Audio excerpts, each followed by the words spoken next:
Hello, ladies and gentlemen, and welcome to the 2-for-1 podcast. I am Liam Murphy, alongside Jimmy Paganis, and it's the summer. Summer League is wrapped up. We don't got NBA-related basketball until September. It's sad. It's a sad time. It is, and we're in this stage of right now, like, a lot of things could be happening with the off season, but we have like 2-3 major sticking points that the league is kind of just waiting on before everything else in free agency and trades, everything else moves around. So we're kind of in this weird waiting period, but we still got some stuff to talk about. Like you said, Summer League just wrapped up with the Portland Trailblazers winning in the championship. First ever rings for Summer League were handed out. But yeah, just briefly on Summer League, I know we don't have a ton here, but there were a couple guys that I like rewatched and watched their Summer League highlights and really impressed by. I think it was two guys I was high on like pre-draft. One, Benedict Mathurin from the Pacers. He didn't really explode for like a ton of points in a single game, but like solid play, and just his game impresses me. His fluidity off the ball, like how he keeps moving and is able to get his feet set off the catch on the move. Like really impressive high level things that I'm seeing like out of a shooter, which I was impressed by. And he's got that point guard build, but he's going to be playing alongside Halliburton. So that off-ball skill is like so important, and it's going to come into play. Yeah, and it's going to be huge for him. So yeah, he was a guy I was really excited about. I don't know if you had anyone or if you saw a little bit of someone that you liked, but Mathurin, my guy, living up to it. Yeah, man. I'm going to tag along a little bit with Mathurin. I saw some highlights from Mathurin, and his game is so smooth and so pretty. Yeah, and it was like the first time watching him for me because I didn't really watch much of him in college. I'm not a huge college ball watcher, as some of you guys may know, but his game is pretty. It's very enjoyable to watch, and I think him and Tyrese are gonna play. So that's gonna be a special backcourt. I'm so excited to watch them in the future. I think Jaden Ivey looked good. He looked explosive. He's gonna be a great player in this league. Random part I like about him. I love that he's wearing. I know he wore it at Purdue. I love that he's wearing 23. I just think it's just him. It fits him. I'm excited for him and Cade to play together. That is gonna be a special duo. That is going to be so fun to watch. That Pistons team, another backport. That Pistons team is a team to look out for, no question, in the future. For sure. Team full of some dogs. Yeah, they're building in the right direction for sure. And yeah, that backcourt with Cade looking like how he did last year, especially the end of the season, adding Ivy and him looking good in Summer League and just like all of his potential. And it may lead us to another guy in Summer League, but all I can think about is like if you're a Kings fan and you've watched Jaden Ivey and just like the flashes of superstar potential you see, like what do you think as a Kings fan? Are you just like, that's all right, we got someone better, or are you thinking we did it again? Yeah, we did it again. I don't know. I mean, I feel like time will tell with that. Keegan Murray had a nice Summer League. He was Summer League MVP. Did, yeah. He averaged over 20 points a game in Summer League. His shot looked smooth. His game looked smooth. He looked confident. He's a guy. He's very poised. I don't. He looks very unrattled. That's something about Keegan Murray. The man just keeps a straight face during like everything. I like that. He's got that killer mentality. Hopefully, he can bring some brightness to the ghost town that is Sacramento. Yeah.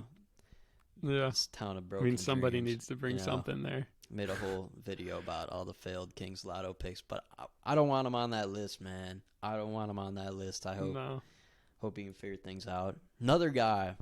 Yeah. We're going to go towards another guy. A guy who I really liked, at least for one game I watched him play, I think Jaden Hardy looks good. It's just a matter of for him, I think, making sure to control the ball.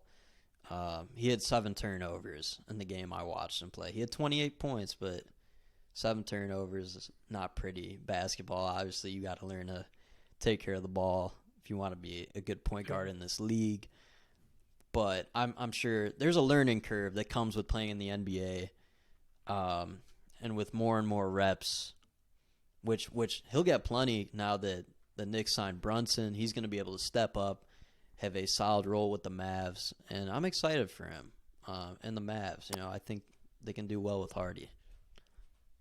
No, me too. I think Hardy is a guy I didn't really talk about on the podcast, but when he was coming out of high school and he decided to go the G League route, I was very high on him. Just his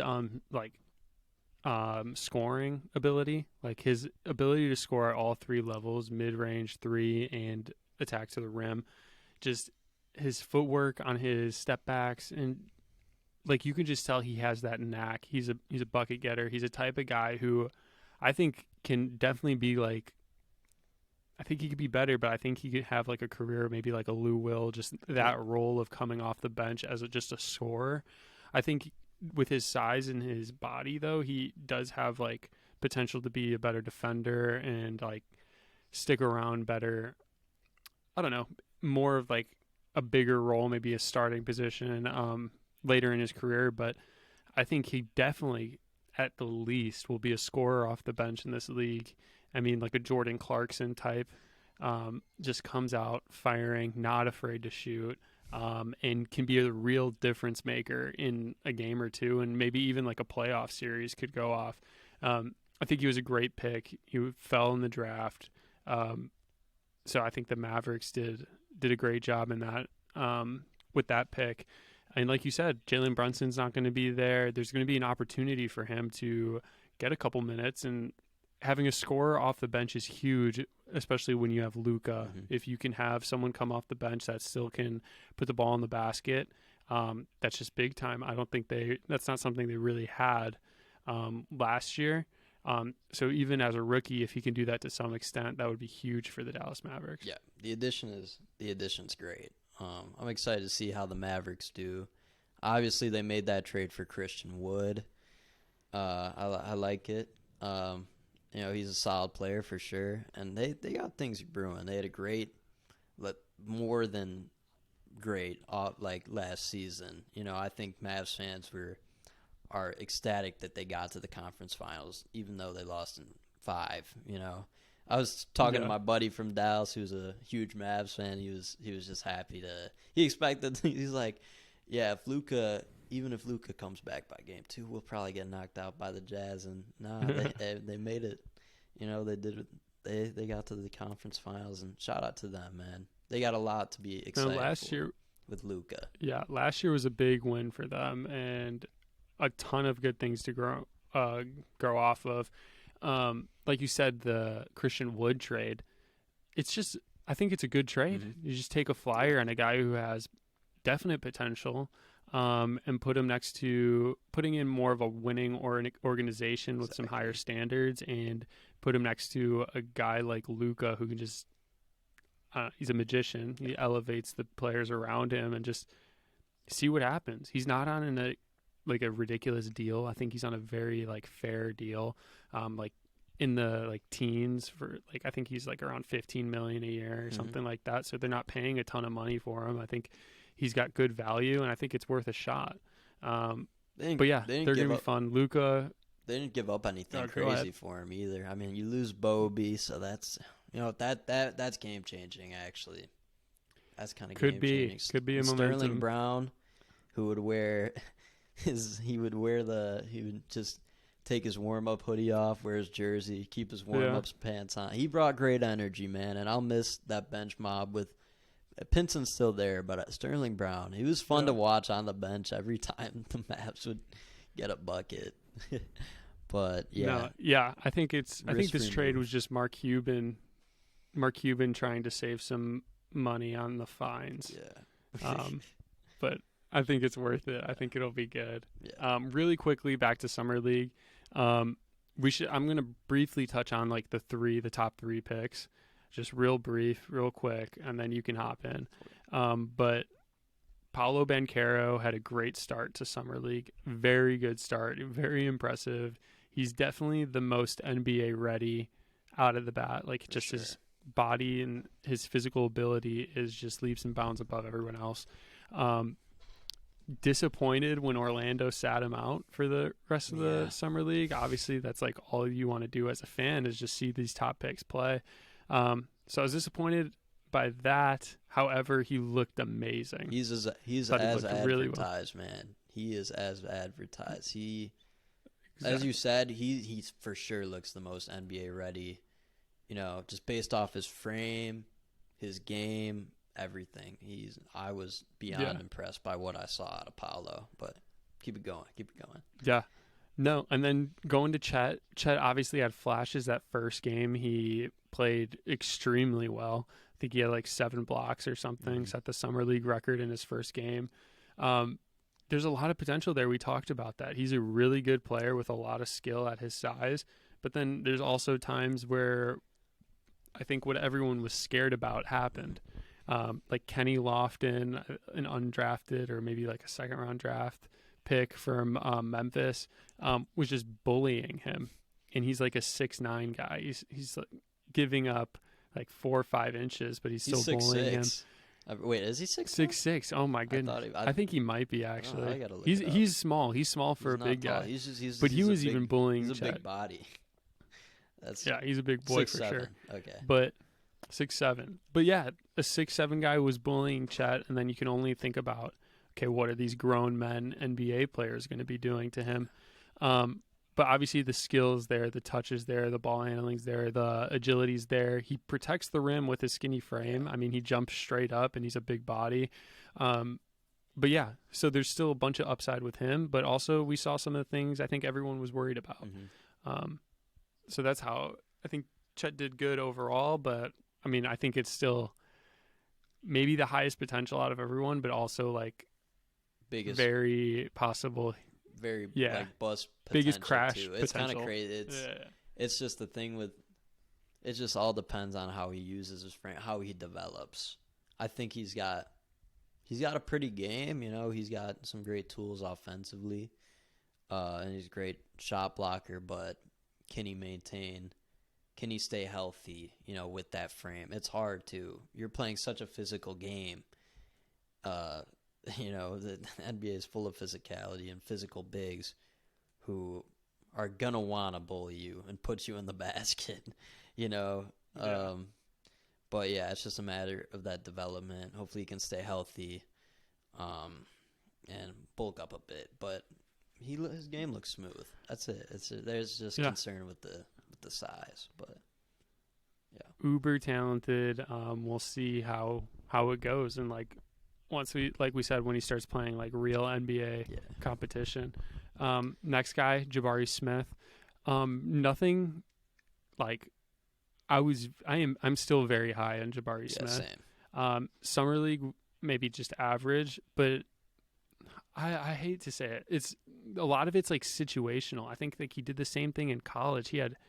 In college he had guards that just wanted to shoot every time, didn't want to pass, and even though Jabari Smith was on their team. And I think kind of the same thing happened in Summer League, but now it's like people are fighting for NBA roster spots. So you have guards trying to prove themselves, like really prove themselves for NBA money.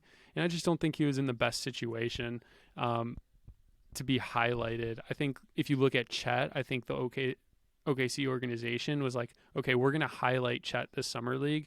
We're going to have Giddey get him the ball. We're going to have people play around him. We're going to have him initiate the offense. Same with Chet. We're going to have him, or same with Paolo. We're going to have him initiate the offense.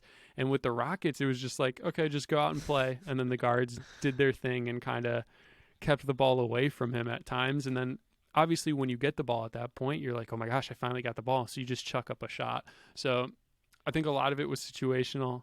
I'm still very high on Jabari Smith.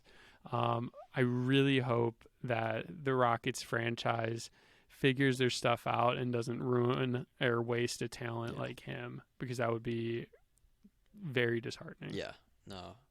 It's concerning, especially with the KJ Barton stuff that came out, a couple of weeks or a month or so back. Like, I'm like, oh man, like I don't, the organization isn't looking too good. But yeah, I agree with what you said. And yeah, like with highlighting, that was interesting that they threw Giddey in there for summer league. Like, he had a great rookie. I was shocked when I saw that. I was like, Giddey's out there. He had a phenomenal rookie year. Had a couple of Rookie of the Month awards, I'm pretty sure. But, yeah, I like Giddey. No, I'm high on Giddey as well. So, remember they came into the draft. There was, like, the meme or, like, the actual draft thing on ESPN or something where he had, like, no strengths. It was, like, I don't know if it's photoshopped or not, or if it's for real or not, because things. Oh, my gosh. It was, like, weaknesses was, like, shooting, ball handling, and, like. Nearly everything. Yeah. Oh my gosh! Yeah, I know what you're talking about. We're gonna have to find that and put that out. I still can't. Like, stuff goes out like out of context on meme pages and stuff. Yeah. But like, if that's for real, like. But yeah. I think it was, but we'll see. But yeah, that's kind of my summer league recap. Obviously, there's other players that we didn't mention. There's lots of stuff that happened that we didn't really cover. We just wanted to briefly mention a few guys, especially the top draft picks, see how they perform. I like Dalen Terry for my Bulls. He got hurt, but I really loved what I saw from when he was on the floor. I love his motor. I love his mentality. I think that's a word I like. Motor. I love the word too. I love to hear that. Made me feel like just like better inside after saying it. But yeah, Dalen Terry looks great as a playmaker. He's gonna bring that defense. The shot needs to develop, but hey, I'm sure it'll come along. I have hope. Guys like there's guys who have entered the league as non-shooters who have developed the shot. Zach LaVine. So I have hope for DT. Really excited for what he's going to bring to Chicago. I like it. But yeah, I like that just take, need Leon. to touch on my guy, It's fair. But besides Summer League, right, we had just a couple of things going on, right? We're still at a standstill with the Kevin Durant thing. I still don't think he's going to be traded. He's definitely going to start the year as a net with the Nets. I think it might have been a tactic of kind of like, I'm telling you what to do. We'll see how everything plays out. We'll see what's going on. Maybe some pressure to re-sign Kyrie or whatever. Might be a leverage move. Or maybe it was kind of a tactic. Yeah. Could be a tactic. I've heard that because Kyrie wanted a 3-year extension, the Nets wouldn't do the 3-year extension. It was just this year, like play it out and see what happens. I've heard some stuff saying that KD didn't like that, and so as a result, he asked for a trade just to kind of put his foot on the ground and say, like, you're not backing my guy. I can leave. Yeah.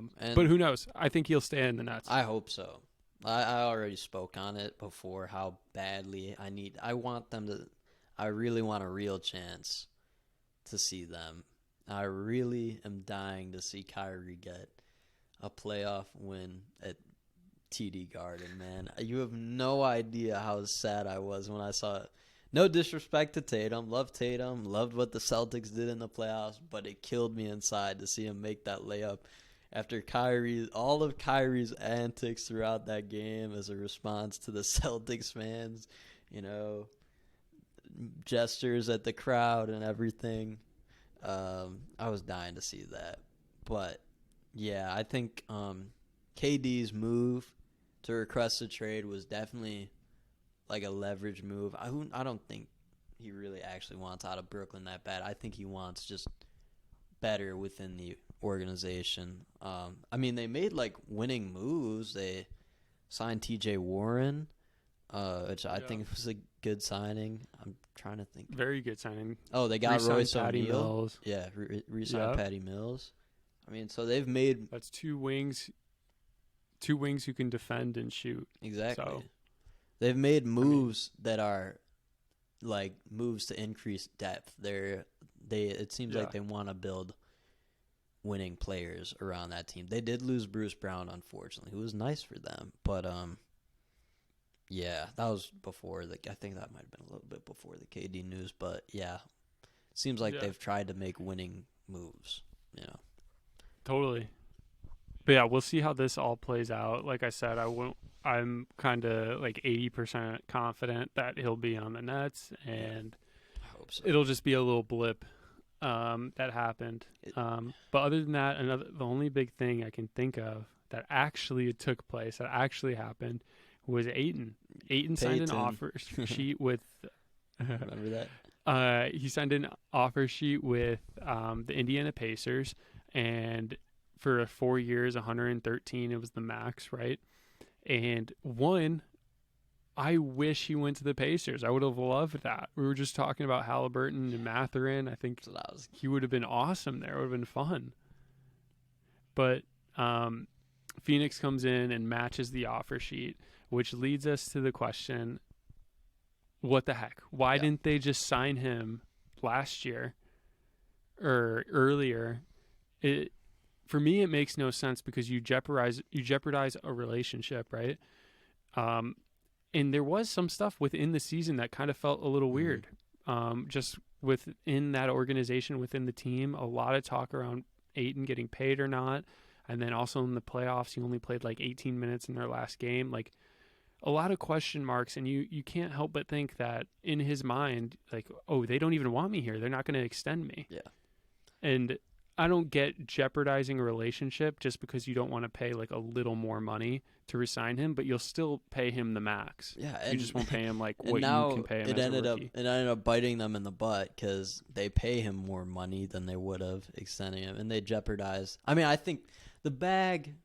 Shoot, if I'm getting that type of bag, it's enough to repair a relationship for me. I mean, whatever, man, do whatever. But well, we're in. We're going to talk about this later, but we're in the stage of the NBA where he is the leverage. We talked about it with Bradley Beal or Damian Lillard. He just signed for a bunch of money, but next year he could be like, "Yeah, I'm not going to play. That's true. I want to be traded." That's true. So good point. You're just in a weird situation. I don't get why they didn't sign him earlier. It makes no sense to me. Like, I mean, he's probably thinking, no disrespect. If you are a listener, I don't know if we have any listeners from Indianapolis or Indiana. I'm sorry you have to live there, dog. But I think he's happy he doesn't have to live in Indiana. I'd rather live in Phoenix than Indiana. But, so I think he was praying. Like, I would have loved. I'm sorry. I'm so getting off basketball topics. But, like, let's be honest here. Nobody wants to play in Indiana. Live in Indiana, okay? Come on, man. Yeah. But well, that's fair. No disrespect, though. Full disrespect. No, kidding. Yeah, no disrespect. That place is just awful. Yo, it just sucks, man. Nobody says, I'm going on vacation to Indianapolis. Let's be real here. That's right. That's right. From a basketball standpoint, I would have really loved that signing to go through and for Phoenix not to match, as you had touched on briefly. Like, I really am high on Tyrese Halliburton. I think he's a great leader, great playmaker, and just has a very high ceiling. And with Mathurin and Ayton, I would have loved to see what could have been built in Indy with that team. But hey, we have another very good player staying out west, which is good for my Bulls again. But yeah, man, I mean, it's just crazy. Man's got a bag. Yeah. Good for Ayton. Like we said, power to him. We're all about players getting paid, and he got paid. Yeah, it's a player. Despite the weirdness going around. It's a players' league out here, man, Player-friendly league. It is. We're going to talk about one more player that is a hot topic right now, and it's Donovan Mitchell. Right? We've talked about the Jazz a lot on this podcast, mostly because of my strong feelings towards a certain Frenchman who's no longer on the team. But it led to this. It led to the kind of destruction of a roster, and now we're trying to trade. So Donovan Mitchell is on the market. And Utah is listening to trades, right, regarding him. Obviously, they've talked to the Knicks. That's like one of the biggest names out there regarding Donovan Mitchell. How are they going to pull But that off? this one's interesting because we have Danny Ainge. He's a We mastermind. have the man the mastermind who took everything from the Minnesota Timberwolves. The whole state of Minnesota is under a Danny Ainge tax. And now he's going to do it to another team regarding Donovan Mitchell. And I think if Mitchell gets traded, the highest probability is New York, is to the Knicks. That's where Mitchell wants to be. It's been openly said. Home for him. It is home for him. And also they can have a package. They can throw a ton of picks in, which Danny Ainge wants, but also they have some young talent. A guy I'm huge on, which would probably be in the trade if it happens. I'm huge on Cam Reddish. I'm probably the biggest Cam Reddish fan on planet Earth. And it'd be cool to see him get that opportunity. Yep. Being on a roster that just is in rebuild mode if he got traded. But anyway, there's a lot of teams in contention. I saw today that they talked to the Knicks, but they're now shopping around the league and hearing what other teams have to offer. So we're in an interesting situation here. I just want to know, what do you think about it? Man, I sure as heck don't want Donovan Mitchell to get traded to the Knicks because that's another competitor out east, which I don't need it, man. I don't need the stress. I had enough stress watching basketball this year, seeing teams flip-flop with my Bulls, and I don't need the extra stress of another really good team. The Knicks already got better getting Jalen Brunson, so I hate the Knicks. I love Jalen, though. Jalen, I love you, man. But I hate the Knicks. I love D-Rose, too. RJ's cool. You know, I love IQ, but just Knicks. And Tibbs is cool, too. But I love their whole roster, their coaching staff. I love everything about them, but I hate them. I hate them. It's just Liam Murphy quote. It's true. I'm sorry. Like I just will never. I don't care who is on that Knicks team. I won't like the franchise. I don't like the franchise. Okay, let me say that. But yeah, so that's fair. I'd love it. Do you think? What's up? Sorry. Do you think that if they get Donovan Mitchell, they are like a lot better? I'd have to see the deal first. I can't say. He's a great player. Say they keep R.J. Barrett, and say you have Jalen Brunson, R.J. Barrett, Donovan Mitchell, Julius Randle, Mitchell Robinson as your five. But the depth, and then would just fill in the depth. Yeah. Oh God, the depth would be. Imagine Derrick Rose gets traded to the Jazz. I mean, they probably wouldn't. Imagine Derrick Rose gets traded to the Jazz and waived by the Jazz again. That'd be. You remember that? I do. I was gonna bring it up. Gosh, the Jazz fan who was like, Derrick Rose sucks. You remember that kid? He was getting his wisdom tooth pulled out, and he was like, "Yeah, screw that kid, man, jerk." If you're listening to this podcast, click off, bro. But yeah, I'd have to. Gosh, I'd be sad to see the Knicks give up IQ. I love IQ. He's such a spark off the bench. He's a blast to watch. One of my favorite point guards, or shooting combo guard, kind of whatever, to watch. I'd love it for the Jazz, though. I think it'd be a fun player to have on a rebuilding team. He'd be putting up numbers. But yeah, the Knicks would lose a lot of depth, and Randle's a complete wild card. Like I mentioned last podcast, we don't know what we're getting out of him after this past season. I feel like it was just to see him like regress as much as he did last year. If you can guess Julius Randle's points per game and stuff like that, his averages next year, go buy a lotto ticket. Like if you can, there's no way I can guess it because it's he went from all NBA to like getting booed by his own fans in a season. Yeah. So I definitely don't know what's going on there. I like RJ. What we would get from him. I like RJ. I love RJ. And I think he's going to continue to develop into a better player. I'm going to look it up right now. What percentage did he shoot the 3 ball at this year? think it was like mid-30s. It was mid-30s. Okay, RJ. I see you, bro. I feel like. Yeah. I'm just thinking because overall field goal percentage got to improve. Yeah, it was mid-30s. Dang, he shot it at 40% in 2021 on 4 attempts a game. But, yeah, I just want to continue to see that growth out of RJ. He's been pretty healthy, like, his career, too. Yeah.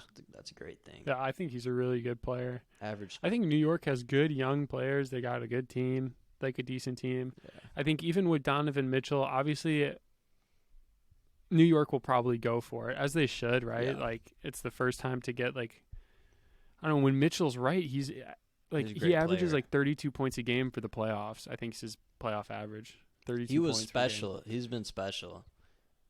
He's a talent. So he's legit, and if you can get that player in New York and he wants to be there, I think you got to go for it. But yeah, this situation's interesting because, like you said, he wants to go to New York. There's a lot of mutual interest there, but also Danny Ainge is going to shop this around. Yeah, especially with yeah. No, you're right. Keep going. And he's going to get a lot back. And he's going to get picks, and he's going to get young players back, and he's going to get exactly what he wants back. So, interesting situation. Yeah. Do you have anything more on it? I'm just excited for it both ways. Truly. Yeah. I more so the Jazz though, because I just feel like the Jazz it's a really fresh start, really fresh start, and that's gonna be just like all those picks. Like they're gonna. I'm excited to see them head into rebuilding mode. Still need to do something about those jerseys, but yeah, those new yikes. bright green. Yikes. But yeah, we'll see what my grade on that trade and how my prediction on that trade has to be. Once the deal is done, I can give an accurate.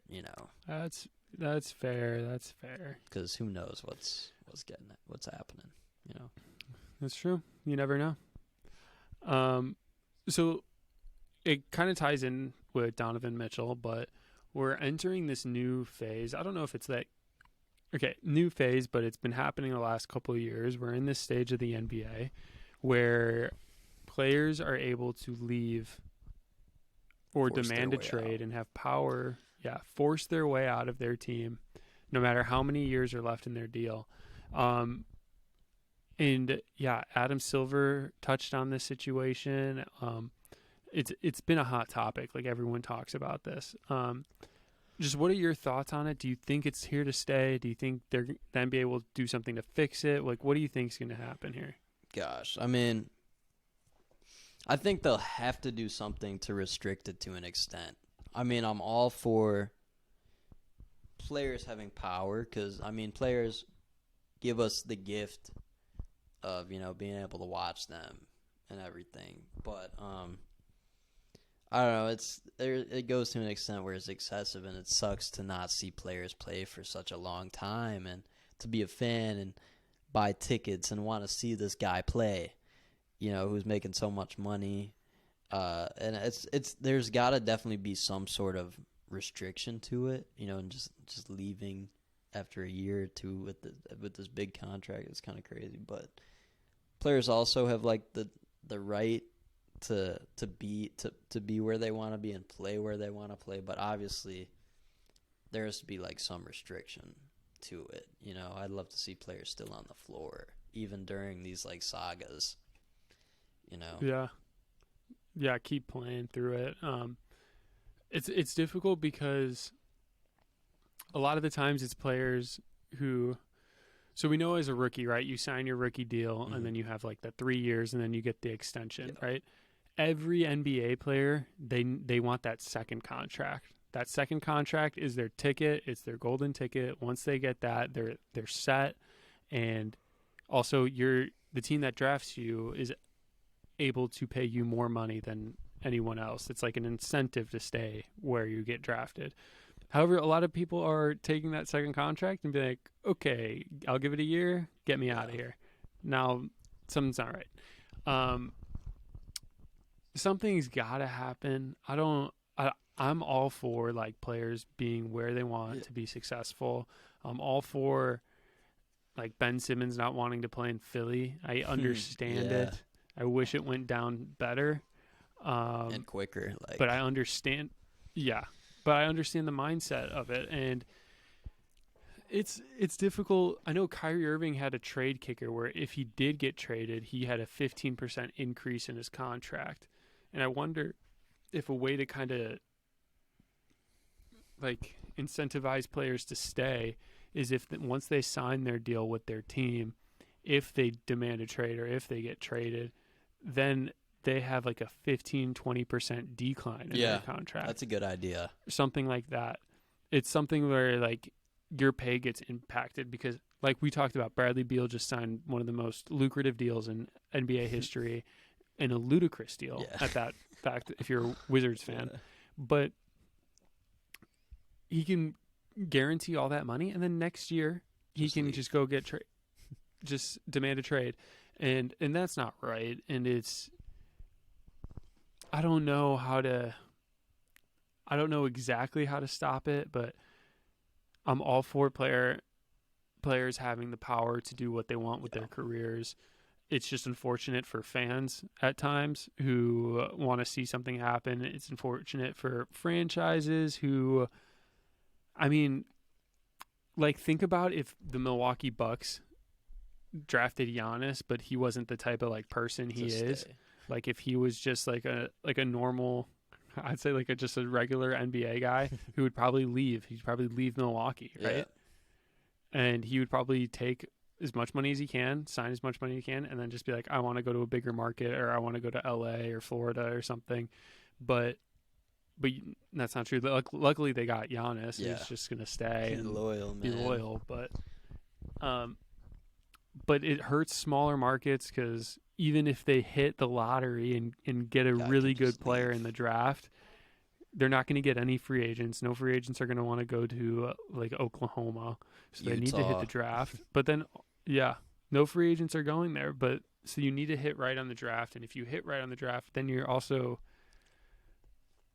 worried that they're going to leave anyway. Like you have them locked down for 5 years, but is there you actually have them playing for you? There's like, I mean, obviously like team that wants to, like the team that has you wants to pay the most, but is there like, do you know if there's like a loyalty bonus in NBA contracts? Like, is that a thing? So I know there's something called bird rights. Okay. And so bird rights is basically the team you've been with for, I think it's 3 years, has the right to extend you and go above the salary cap to sign your contract. So that's how like teams like Golden State, they're able to sign Steph to a supermax. They're able to sign Clay to a max and Draymond to a max because they drafted all three of those players and they have those bird rights. So they're able to go into the luxury tax to sign those players, which is a great incentive. Obviously, it works for a team like Golden State. However, there's also teams that, like we just talked about, that people might want to leave. So I don't know. We obviously last year we saw if you get drafted to Indiana, do you want to stay in Indiana? No disrespect. I mean, I wouldn't. If you get drafted to Cleveland, do you want to stay in Cleveland? I don't know. Better places to be, I'll say that. But we saw it last year with James Harden. We saw it with Ben Simmons. We saw it with Anthony Davis a couple of years ago. I think he's one of the guys who kind of started it. That's all, folks. Remember that? Yep. And then that's all, folks. The Pels trolled. The Pels trolled them this year. It was the greatest thing. Yeah. But yeah, so there's obviously things going on. Good news is I don't think it's really the majority that it's happening to. It's obviously happening. But the majority of players are kind of just doing their thing. Yeah. But like Donovan Mitchell, like a big thing is that it's known that Donovan Mitchell doesn't want to be in Utah. Yeah. Like he doesn't want to stay in Utah. If it was different and he's like, look, I'm committed to Utah. I want to be here my whole career. This whole thing's different. Then maybe they trade Rudy and try to rebuild around him, right? But He doesn't. It's very public knowledge that he really likes New York. That's where he's from. He wants to go there. And there's also interest in Miami, and Miami has interest in him. Gosh, I hope Miami doesn't land him, bro. I mean, if you living in Florida, that's a blessing for you. I don't know how far you are from. That's a tough drive. Yeah, I was gonna say you're far from Miami. It's like 4 hours. 4 hours to but watch Donovan and Jimmy. But Bam. Maybe if it's worth it. Yeah. But yeah, so it's different because he has so much power, and he's already expressed that he doesn't want to be there. Utah's is just gonna dodge the bullet, right? They're just gonna get rid of the problem now, right? Let's try to get rid of him now. Let's not kick it down the road, and just wait for him to stop playing for us and demand a trade midway through the season. Let's just get it over with now, get as much as we can in return, and retool from there. But yeah, it's an interesting stage we are in the NBA, and that's the move they should make, I think. Because let's be real here. I mean, you just definitely trade away Gobert too. So just go all. I think you go all in. You can't go half. I mean, Donovan's a great player, but you can't go halfway through a rebuild. You just got to go fully into that. But yeah, I understand players' perspectives to sometimes not stay loyal in a situation that they're just not happiest in. You know, if you got a job somewhere, you're not happy, and you see a better opportunity elsewhere that pays you about the same, or you don't want to stay there. You know, you want to go to that job. But yeah, I understand from a player's perspective sometimes. And, teams aren't loyal a very large percentage of the time. Right. That's right. Poor Tyrese Halliburton, who really wanted to build a winning culture in Sacktown, just got traded a year into his career in Sacramento. How many people say they want to stay in Sacramento and play in Sacramento? And you get a talent like Halliburton, said it, and you give him up. Tyrese Halliburton's probably one of the few talented players who said that. I mean... Yeah. But yeah, poor guy. He was heartbroken after the trade too.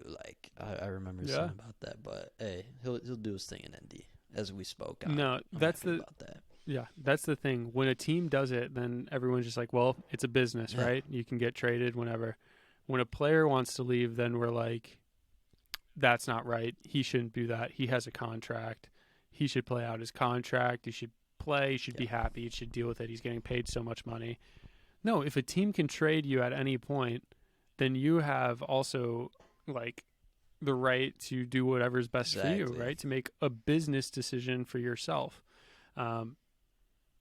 It's just interesting because we've never seen this before in the NBA. Right? Yeah, players are truly taking advantage of it. Exactly. I mean, there just needs to be that halfway point that benefits the fans, the teams, and the players. You know, because that's what's tough for me too, because I love players having the leverage and the power to do whatever they want, as they should, right?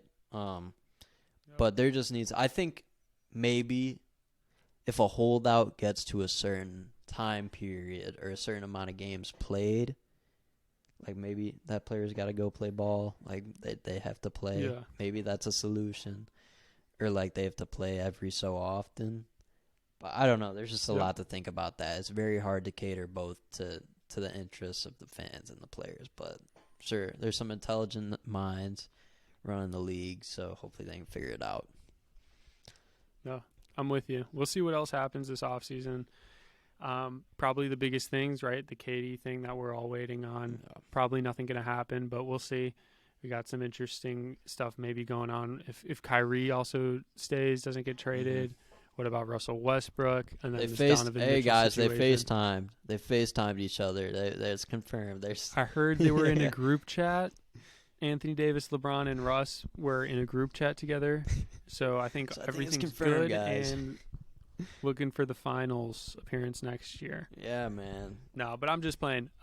It should be an interesting rest of the offseason. Hopefully things pick up soon because it's been kind of dead the last couple of weeks. But it's been tough to make content for you guys, honestly. Yeah. But we here. Want things to happen so we can talk more. We're here, But yeah, I think. Do you got anything else, Liam? Nah, I think we covered what we've had to cover. Yeah. Well, cool.